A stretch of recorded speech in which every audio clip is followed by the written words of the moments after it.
I wish I was taller, but I'm not. So half of you probably can't see me. No great loss.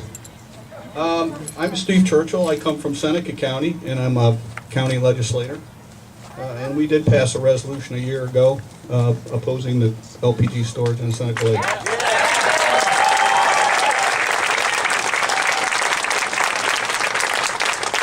And no ill feelings towards those that don't like legislators, but I am much like you.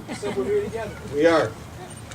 When I was first asked to run for political office, my first response is, why would I want a whole new group of people hating me? Of course, it is a two-way street. With the haters come the supporters. And my experience so far has been very inspiring and positive, thanks to people like you. I knew from day one that one issue would be at the forefront of my efforts: protection and support of the home we all share, the Finger Lakes. What it must have been like to stand at this very spot 200 years ago, when our nation was in its infancy. The unspoiled lakes, rivers, streams, and virgin forests must have been a sight to behold. Our ancestors, indeed our relatives, had no reason to concern themselves with thoughts of water pollution or fear of massive catastrophes that could render the environment damaged forever.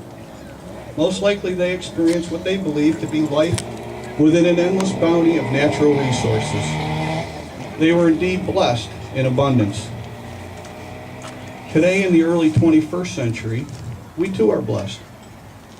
But we are well aware and have witnessed the power and magnitude of disasters, man-made and natural, that can render an environment scarred or damaged for decades or even longer. Our home, our Finger Lakes, has successfully fended off assaults for over the past 200 years, but at a cost. Seneca Lake, containing more than half the fresh water of all the Finger Lakes combined, is by many measures the most precious resource we share in the Finger Lakes, providing water for over 100,000 people on and beyond her shores, providing recreation and endless beauty. She is a part of all of us. Seneca gives and asks nothing in return and never complains.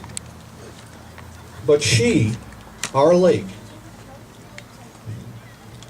I give a little choke that. So do we. Yeah, right up. She, our lake, is tired and needs a rest. Now it is time that we get back to her. She has lived and survived more years than any of us will ever know. And for the most part, she has survived on her own. But now she needs, she yearns, and she begs for our help. While Seneca Lake, I hear and feel your plea, and have committed myself to do all I can to defend you from the onslaught of industrialization and ill-conceived plans that threaten your very existence. It has taken some 200 years to arrive at this point in our relationship with Seneca, but we have no luxury of time in our efforts to preserve her. Now is the time for Albany to act. Now is the time for us all to act.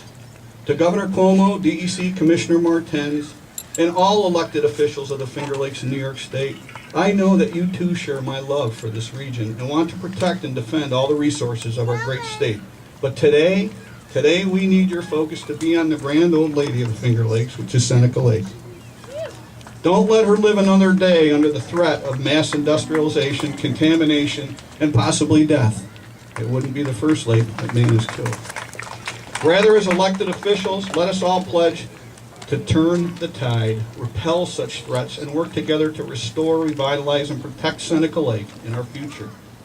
So that 200 years from now, people on the Finger Lakes, perhaps folks at this very spot, will come together in celebration of the decisions we make today.